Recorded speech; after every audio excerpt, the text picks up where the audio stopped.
ಖ್ಯಾತ ಕೇಳುಗರ ಪರವಾಗಿ ನಮಗೆ ಈ ಸಾಲಿನ ಗುಬ್ಬಿವೀರಣ್ಣ ಪ್ರಶಸ್ತಿ ಸಂದಿರುವ ಸಂದರ್ಭದಲ್ಲಿ ನಮ್ಮ ಎಲ್ಲ ಕೇಳುಗರ ಶುಭ ಹಾರೈಕೆ ಮತ್ತೆ ಒಂದು ಅಭಿನಂದನೆಗಳನ್ನ ನಾವು ಮೊದಲು ತಿಳಿಸಿ ಬಯಸ್ತೇವೆ. ಈಗ ಟಿವಿ ದುತ್ತರಿಗೆ ಅಂದ್ರೆ ತಮ್ಮ ಪೂರ್ತಿ ಹೆಸರು?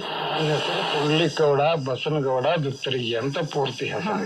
ಈಗ ಗುಬ್ಬಿವೀರಣ್ಣ ಪ್ರಶಸ್ತಿಯನ್ನ ತಮಗೆ ಬಂದಾಗ ಹೇಗೆ ಅನ್ನಿಸ್ತು? ಏನು ಪ್ರಶಸ್ತಿ ಬಂದಾಗ ನೋಡ್ರಿ ಎಲ್ಲರಿಗೂ ಆಗುವಂಗ ನನಗೂ ಸಂತೋಷ ಆದದ್ದು ಖರೆ.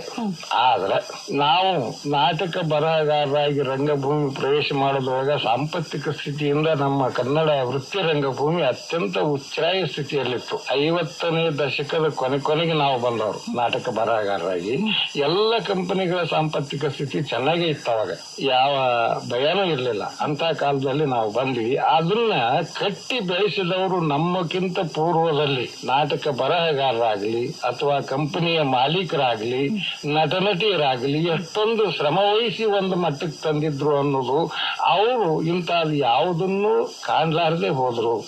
ಅಂತವ್ರಿಗೆ ಈ ಪ್ರಶಸ್ತಿ ಬಂದಂಗ ಅಂತ ನನ್ನ ಭಾವನೆ. ಯಾಕಂದ್ರೆ ನಮ್ಗಿಂತ ಪೂರ್ವದವ್ರು ಕಷ್ಟಪಟ್ಟು ರಂಗಭೂಮಿ ನೋಡ್ರಿ, ದುಡ್ಡು ಕೊಟ್ಟು ನಾಟಕ ನೋಡ ಅಭಿರುಚಿ ಹುಟ್ಟಿಸ್ಬೇಕಾದ್ರೆ ಎಷ್ಟು ಕಷ್ಟಪಟ್ಟಿರ್ಬೇಕಾಗಿನ ಕಾಲದಾಗ ಅಂತ ನನಗೆ ಅನಿಸ್ತೈತಿ. ಇವತ್ತು ನನ್ನ ಕಣ್ಣೆದುರಿಗೆ ನಾನು ನೋಡಿದ ಕಂದಗಲ್ ಹನುಮಂತರಾಯರ ಪರಿಸ್ಥಿತಿ ಆಗ್ಲಿ, ನಲವಡಿ ಶ್ರೀಕಂಠ ಶಾಸ್ತ್ರಿಗಳ ಪರಿಸ್ಥಿತಿ ಆಗ್ಲಿ ಅಷ್ಟು ಕಷ್ಟದಾಗ ಇತ್ತು. ನಾನು ಕಂಡಿದ್ದು ಕಣ್ಣಾರೆ. ಇವತ್ತಿನ ನೋಡ್ರಿ, ನಮ್ಮ ಕಂದಗಲ್ ಹನುಮಂತರಾಯರ ರಕ್ತರಾತ್ರಿ ನಾಟಕ, ಶ್ರೀಕಂಠ ಶಾಸ್ತ್ರಿಗಳ ಹೇಮರೆಡ್ಡಿ ಮಲ್ಲಮ್ಮ ನಾಟಕ ಎಂದು ಬರದಾರೋ ಏನೋ ಇವತ್ತಿನ ತನ ನಾಟಕಗಳ ರಂಗಭೂಮಿ ಮೆರಿತಾವ ಅಂದ್ರ ಇವತ್ತು ಎಂತ ಸಾಧನೆ ಮಾಡುವದ್ರ ಅವರು.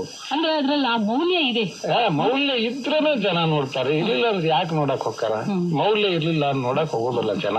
ಅಂದ್ರೆ ಅವ್ರ ಹೆಸರು ಅಜರಾಮರಾಗಿ ಉಳಿದ್ಬಿಟ್ಟವಲ್ಲ, ಹಂಗ ಅವ್ರು ಮಾಡಿದ ತಪಸ್ಸಿನ ಫಲ ಅವ್ರು ಗಳಿಸಿಟ್ಟ ಆಸ್ತಿಗೂ ವಾರಸಾದಾರಾಗಿ ಬಂದಂಗ ನಾವ್ ಅಂತ ಹೇಳಿದ್ನಲ್ಲ, ಹಂಗ ಇದು ಆ ಪ್ರಶಸ್ತಿ ಅವ್ರಿಗೆ ಸಂದಂಗ. ಈ ನಮ್ಮ ಹಿಂದಿನವ್ರು ಏನು ಅಲ್ಲಿ ಅಂದಿನಿಂದ ಹಿಡಿದು ಇಂದಿನ ತನಕ ರಂಗಭೂಮಿಯಲ್ಲಿ ಏನು ಕೆಲಸ ಮಾಡ್ಕೊಂತ ಇದ್ರೆ ಅವರೆಲ್ಲರಿಗೂ ಸಲ್ಲಿದಂಗ. ನಮ್ಮ ಈ ಉತ್ತರ ಕರ್ನಾಟಕದಲ್ಲಿ ಬಹಳಷ್ಟು ಕಡೆ ಜಾಲಿ ಬೊಡ್ಡೆಗಳೇ ಕಂಡು ಬರುತ್ತೆ, ಅಥವಾ ಭಯಂಕರವಾದ ಬಿಸಿಲು, ಬೆವರು.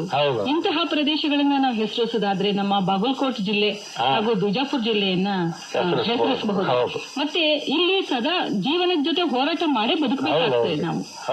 ಇವೆಲ್ಲವನ್ನ ಎದುರಿಸಿ ಯಾರು ಗಟ್ಟಿಯಾಗಿ ನಿಲ್ತಾರೆ ಆ ವ್ಯಕ್ತಿ ಬಾಳಬಹುದು ಅಂತ ಹೇಳಿ ನನಗನ್ಸುತ್ತೆ. ಸ್ವಾಭಾವಿಕ ಅನಿಸ್ತದ ನೋಡ್ರಿ. ಈಗ ನಾನು ನನ್ನ ಸಂಪತ್ತಿಗೆ ಸವಾಲ್ ನಾಟಕದ ಕೊನೆಗೊಂದು ಹಾಡು ಹಾಕಿದ್ದೇನ್ರಿ. ಬಿಜಾಪುರ ಜಿಲ್ಲೆ ಅವಾಗ ಇನ್ನ ಏಕಿತ್ತಲ್ಲ, ಅದು ಹಾಡು ಬರ್ತಿತ್ತು, ಕೊನೆ ಘಟ್ಟದಾಗ ಬರ್ತಿತ್ತು ಅದು. ಅವಾಗ ತಾಯಿ ಮಲಪ್ರಭೆ, ತಾಯಿ ಘಟಪ್ರಭೆ, ಕೃಷ್ಣ ಭೀಮೆ ದ್ರೋಣ, ಪಂಚ ನದಿಗಳು ಹರಿವ ಪುಣ್ಯ ತಾಣ, ಭೂಲೋಕ ಸ್ವರ್ಗವಿದು ಬಿಜಾಪುರ ಅಂತ ಹಾಡಿಸ್ತಿದ್ದೆ ನಾನು. ಒಂದ್ 20 ವರ್ಷದ ಮ್ಯಾಲೆ ಹಾಡಿಸಿರ್ಬೇಕು ಬಿಡ್ರಿ. ಪ್ರತಿನಿತ್ಯ ಈ ಹಾಡು ಬರ್ತಿದ್ವು. ಎಷ್ಟೋ ಕಂಪನಿಗಳು ಆಡ್ತಿದ್ದು, ಬರೀ ನನ್ನೊಂದ ಕಂಪನಿ ಅಂತಲ್ಲ. ಇಂತ ಒಂದು ಸ್ಥಿತಿಯಲ್ಲಿ ನಾನು ಬರದಾಗ ನನಗ ಕುಡಿಯಾಕ ನಮ್ಮೂರಾಗ ನೀರಿಲ್ದಂಗ ಆತಲ್ಲಪ್ಪ ದೇವ್ರ ಅನಿಸ್ಬಿಡ್ತು. ನಂದ ಕಂಪನಿ ಲೋಕಾಪುರ ನಡೀತಿತ್ತು. ಮತ್ ನಾಟಕದ ಪರಿಸರದಾಗ ಬಾಳ ಬಂದ್ವಲ್ ಮುಂದ. ಅಂದ್ರೆ ಇಂತ ಒಂದು ಪರಿಸರ ಮತ್ ಏನ್ ಮಾಡಕ್ಕಾಗತ್ತೆ ನೋಡ್ರಿ. ಇದು ನಿಸರ್ಗ ಸಂಪತ್ತು ಹಿಂಗ, ಇದು ಹಿಂಗ. ಇದ್ರಾಗ ಏನೋ ಸಿಗಬಾರ್ದು ಅಂತ ಅನಿಸ್ತದ. ನಾನು ಎಲ್ಲಿ ಹೋದ್ರು ನನಗೆ ಸಾಹಿತಿಗಳ ಪರಿಚಯನೂ ಹೆಚ್ಚು. ಯಾವ ಊರಿಗೆ ಕಂಪನಿ ಹಾಕ್ಲಿ ಅಥವಾ ಕಂಪನಿಗೆ ನಾಟಕ ಕುಂದ್ರಸಾಕ್ ಹೋಗ್ಲಿ, ಸಾಹಿತಿಗಳ ಪರಿಚಯ, ಕವಿಗಳ ಪರಿಚಯ, ಇದನ್ನ ಬಾಳ್ ಮಾಡ್ಕೊಂತ. ಅದಕ್ಕೆ ನಿಮ್ ಬಾಲ್ಯದಲ್ಲಿ ಏನಾದ್ರು ಇದು ಪ್ರಭಾವ ಆಗಿತ್ತ? ಅದು ಓದೋ ಚಟ ನನಗ್ ಮೊದಲಿದ್ದ ಬಂತ್ರಿ. ಸಾಲಿ ಬಿಟ್ಟು 1942ರಾಗ ಬಿಜಾಪುರ ಜಿಲ್ಲಾ ಭೀಕರ ಬರಗಾಲ ತುತ್ತಾದಾಗ ಸಾಲಿ ನಾ ಬಿಡಿಸಿ ನಮ್ಮ ತಾಯಿ ನನ್ನ ಲೈನಕ್ ಕಲ್ಲೋರಕ್ ಕಳ್ಸಿದ್ಲು. ಅಂದ್ರ ಅದಕ್ಕೆ ಸಜ್ಜಿ ಕೊಡ್ತಿದ್ರಿ 2 ಎಣ್ಣೆ. ನನ್ಗೆ ಅರ್ಧ ಕೂಲಿ ನಂದು. ಸಣ್ಣವ ಐವಳಿ ತನ ನಡ್ಕೊಂತ ಹೋಗ್ಬೇಕ್ರಿ. 4 ಮೈಲ್ ನಡ್ಕೊಂತ ಬರ್ಬೇಕು. ಆ 2 ಎಣ್ಣೆ ಸಜ್ಜಿ ಕೊಡ್ತಾರ ಅನ್ನೋದಕ್ಕೆ, ಯಾಕಂದ್ರೆ ಏನೂ ಸಿಗ್ತಿದ್ದಿಲ್ಲ. ಅದ ಎಷ್ಟರ ನಮ್ಗೆ ಅನುಕೂಲ ಆಗತ್ತ ಅಂತ ಹೇಳಿ ಅವಾಗ ನಮ್ ತಂದಿಗೂಡಿ ನಾನು ನಾಟಕ ಸವಾಲಿಸಿ ಇದ್ದಾಗ ಏನು ಹೋಗಿದ್ದೆ. ಅಲ್ಲಿ ಆ ಪರಿಸರ ನನಗ ಈ ಓದುದನ್ನು ಕಲಿಸ್ತು. ನನ್ನ ಗೆಳೆಯರಿಗೂ ಓದು ಚಟ ಇತ್ತು. ಸುಳಿ ಬರಾಗ ಕೆಲವರಾಗ. ಹಿಂಗಾಗಿ ಓದೋದಂದ್ರ ನಾನು ಕನ್ನಡದಲ್ಲಿ ಓದ್ಲಾರ್ದ ಉಳಿದಿಲ್ಲ ಅನಿಸ್ತತಿ. ಸಕ್ಕಿಲೆ ಹೇಳ್ತೀನಿ ಅಂತ ಅರ್ಥ ಅಲ್ಲ. ಪಂಪನ ವಿಕ್ರಮಾರ್ಜುನ ವಿಜಯದಿಂದ ಹಿಡಿದು ಈ ಶತಮಾನದ ಮಹಾಕವಿ ಕುವೆಂಪು ಅವರ ರಾಮಾಯಣ ದರ್ಶನದವರೆಗೂ ಇವ್ರೇನು ರನ್ನ, ಪಂಪನಿಂದ ಹಿಡಿದು ರನ್ನ, ಆಮೇಲೆ ಇವರು ಈ ಕುಮಾರವ್ಯಾಸ, ರಾಘವಾಂಕ, ಹರಿಹರ, ಇವ್ರೆಲ್ಲರನ್ನೂ ಓದಿನ್ರಿ ನಾನು. ಹರಿಹರನ ಗಿರಿಜಾ ಕಲ್ಯಾಣ ಓದಿ ನಾನು ಹರಗಿರಿಜಾ ನಾಟಕ, ಅವಾಗ ಪೌರಾಣಿಕ ನಾಟಕನೂ ಬರೆದು ಎಲ್ಲಾ ನಮೂನೆ ನಾಟಕ ಬರೆದ್ಬಿಟ್ಟೆ ನಾನು. ಕಾವ್ಯಗಳನ್ನು ಬಾಳ ಓದಿನಿ ನಾನು. ಆಮೇಲೆ ನವೋದಯ ಸಾಹಿತ್ಯ ಅಂತ ಇತ್ತಲ್ಲ, ಅದನ್ನು ಬಾಳ ಓದ್ಕೊಂಡೆ. ಆಮೇಲೆ ಇದು ಬಂತು ಪ್ರಗತಿಶೀಲ ಸಾಹಿತ್ಯ, ಅದನ್ನು ಬಾಳ ಓದ್ಕೊಂಡೆ. ಆಮೇಲೆ ಈ ಬಂಡಾಯ ಸಾಹಿತ್ಯ ಇವನ್ನೂ ಓದ್ಕೊಂಡಿನಿ. ಆದ್ರೆ ಬಂಡಾಯ ಸಾಹಿತ್ಯ ಓದಿ ಬಂಡಾಯ ನಾಟಕ ಬರೀಲಿಲ್ಲ ನಾನು. ನನ್ನ ಅನುಭವಕ್ಕೆ ಬಂದದ್ದು ಬರೆದ್ ನಾನು. ಮೊದಲನೇ ಸಂಪತ್ತಿಗೆ ಸವಾಲಾದ ವರ್ಗ ಹೋರಾಟನ ನಡೆದ್ ಬಿಡ್ತೀನಿ ಅದ್ರಾಗ. ಆಮೇಲೆ ಈ ಸಿಂಧೂರ್ ಲಕ್ಷ್ಮಣ ಅದನ್ನ ಮೀರಿಸಿ ಬಂದ್ಬಿಡ್ತೀನಿ ನಿಜವಾಗಿ ಹೇಳ್ಬೋದು. ದೇಶಭಕ್ತಿಗಿಂತಲೂ ಆ ನೋವು, ಹಿಂದುಳಿದ ವರ್ಗದ ಒಂದು ನೋವು ಏನಿತ್ತು, ಆ ನೋವು ಆ ನಾಟಕದಲ್ಲಿ ಬಂತು. ಸಿಂಧೂರ್ ಲಕ್ಷ್ಮಣ ಅಂತ ಒಂದ್ 3 ದಿವಸ ಟಿಕೆಟ್ ಸಿಗಲ್ದ ಜಮಖಂಡ್ಯಾಗ ಮಂದಿ ವಸ್ತಿ ಬೀಳ್ತಿತ್ತು. ಅಷ್ಟು ದೊಡ್ಡ ಮಟ್ಟದಾಗ ಜನಪ್ರಿಯ ಆತು. ಕೊನೆಗೆ ಈ ದೇವಿ ಮಾತ್ಮೆ ಬಂತು ನೋಡ್ರಿ. ದಿವಸಕ್ಕೆ 50,000 ರಿಂದ 60,000 ಕಲೆಕ್ಷನ್ 1 ವರ್ಷ ಆಗೈತೆ ನೋಡ್ರಿ ಆ ಕಂಪನಿ. ದಿವಸ 2 ನಾಟಕ. ಇಷ್ಟ ಆಶ್ಚರ್ಯ ಅನಿಸ್ತದೆ. ಈಗ ದತ್ತರ್ಗಿ ಅವರೇ, ಈ ತರ ಒಂದು ವರ್ಗ ಸಂಘರ್ಷದ ಹಿನ್ನೆಲೆಯಲ್ಲಿ ಇಟ್ಕೊಂಡು ಈಗ ನೋಡಿ ನಮ್ಮಲ್ಲಿ ಎಷ್ಟೋ ಸಾಹಿತಿಗಳಿದ್ದಾರೆ, ಅವರು ಪ್ರಕಟಿತ ಸಾಹಿತಿಗಳು, ಪ್ರಕಟಿತ ಬಂಡಾಯ ಸಾಹಿತಿಗಳು. ಆದ್ರೆ ನೀವು ನನಗನ್ಸೋದು ಅಘೋಷಿತ ಬಂಡಾಯ ಸಾಹಿತಿಯಾಗಿ ನೀವು 50 ವರ್ಷದ ಹಿಂದಿಂದ ಇದನ್ನ ಮಾಡ್ಕೊಂಡು ನಾವು ಇದನ್ನ ಅನುಭವಿಸಿದವ್ರಿ. ಕೂಲಿನೇ ಇಲ್ಲ ಅವರು. ನಮಗ ದುಡ್ಡು ಕೊಟ್ಟು ನೇಸ್ಗಳು ಅವನ ಕೈಯಾಗಿ ಹೆಂಗ ನಾವು ಬದುಕಬೇಕಾಕಿತ್ತು, ಅವ್ರು ಹೆಂಗ ನಮ್ಮನ್ನ ತುಳಿತಿದ್ರು, ಇವೆಲ್ಲ ಚಿಕ್ಕಂದ್ಲೇ ನನಗೆ ಮಾಹಿತಿ ಆಗಿ ಅವ್ರ ಕೂಡ ಹೋರಾಟ ಆಗಿ ಅವ್ರು ನಮಗ ನೇಸ್ಕೊಳ್ಳೋದು ಬಿಟ್ಟು ನಮ್ಮ ಮನ್ಯಾಗ ಮಗ್ಗ ಉದ್ಯೋಗ ಕಟ್ಟಾಗಿ ನಮ್ಮ ತಾಯಿಗೆ ಇಡೀ ನಮ್ಮ ಪರಿಸರ ಸಂಘವ ನಿನ್ನ ಮಗ ಅನ್ಸಲಾಗಿ ಸಾಕಾಗಿ ಹೋತು, ನಾವು ಹೊಟ್ಟಿಗೆ ಏನು ಕೇರ್ ಹಾಕೊಳ್ಳು, ನಮ್ಮ ಮಗ್ಗ ಕೊಡೋರ ಬರ್ಲಿಲ್ಲ ನಮ್ಮ ಊರಿಗೆ ಅಂದ್ರೆ ಈ ಸ್ಟೇಜ್ ನಮ್ಮ ತಾಯಿಗೆ ಬಂದ್ ಅಂತಿದ್ರು. ಹಿಂಗೆಲ್ಲ ಅವಾಗ ಆದಾಗ ಆ ಸಂಪತ್ತಿಗೆ ಸವಾಲಿನಾಗ ತಾಯಿ ಹೆಸರು ಸಂಘವಂತಾನೆ ಇಟ್ಟಿದ್ರು. ಅವ್ರು ಸಿನಿಮಾದಾಗ ಪರ್ಕ್ ಮಾಡ್ಯಾರ, ಪಾರ್ವತಿ ಅಂತ ಮಾಡ್ಯಾರ. ಶ್ರೋತೃಗಳೇ, ನಾವು ಬಹಳಷ್ಟು ಒಳ್ಳೆಯ ಪುಸ್ತಕಗಳು ಚಲನಚಿತ್ರಗಳಾಗಿ ಹೋಗ್ತವೆ ಅಂತ ಮಾಡಿದ್ದಾರೆ. ಆದ್ರೆ ಒಳ್ಳೆಯ ನಾಟಕಗಳು ಕೂಡ ಚಲನಚಿತ್ರವಾಗಿದ್ದಾವೆ ಅನ್ನೋದಕ್ಕೆ ಇವೆಲ್ಲ ನಿದರ್ಶನ ಅಂತ ಹೇಳ್ಬಹುದು. ಈಗ ಯಾವ್ಯಾವ ತಮ್ಮ ನಾಟಕಗಳು ಚಲನಚಿತ್ರಗಳಾಗಿದೆ? ಸಂಪತ್ತಿಗೆ ಸವಾಲು ಮೊದಲನೇದ್ರಿ. ಕನ್ನಡದಾಗ ಮೊದಲ ಅವರು ತೆಗೆಯೋ ನಿರ್ಧಾರ ಮಾಡಿದ್ರು, ಶುರು ಆತ. ಆಮೇಲೆ ಅದು ಜನಪ್ರಿಯ ಆದ ಕೂಡಲೇ ತಮಿಳಿನವರು, ತೆಲುಗಿನವರು, ಮಲಯಾಳಂದವರು ಇವ್ರು 3 ನನಗ ಅಗ್ರಿಮೆಂಟ್ನಾಗ ದುಡ್ಡು ಕೊಟ್ಟು ಮಾಡಿಸ್ಕೊಂಡು ಅವನ್ನೆಲ್ಲ ಚಿತ್ರ ಮಾಡಿದ್ರು ಅಂತ ಕೇಳಿ. ನಾ ಏನ್ ಅವ್ರನ್ನ ನೋಡಕ್ ಹೋಗಿಲ್ಲ. ನನ್ಗ ಆ ಭಾಷೆನೂ ಕನ್ನಡ ಬಿಟ್ಟು ನನ್ಗೆ ಯಾವ ಭಾಷೆನೂ ಬರೋದಿಲ್ಲ, ನಮ್ಮ ಮಾತೃಭಾಷೆ.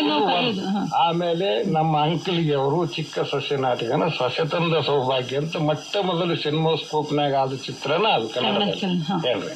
ಆಮೇಲೆ ಈ ಜನರ ಚಿತ್ರನಟ ಶ್ರೀನಿವಾಸ ಮೂರ್ತಿ ಅವರಲ್ಲ, ಅವರು ನನ್ನ ಮಲಮಗಳು ನಾಟಕನ ಮುದುಕನ ಮದುವೆ ಅನ್ನೋ ಹೆಸರಿನಿಂದ ಅದನ್ನು ಹಾಕಿದ್ರು ಬಿಡ್ರಿ. ಮಲಮಗಳು ನಾಟಕನ ಇದು ಅಂತ ಹೇಳಿ ಈ ಟಿವಿ ಸೀರಿಯಲ್ ಮಾಡಿದ್ರು. 1-2 ಸಲ ಅದನ್ನ ಹಾಕಿದ್ರು ಟಿವಿ ಒಳಗ.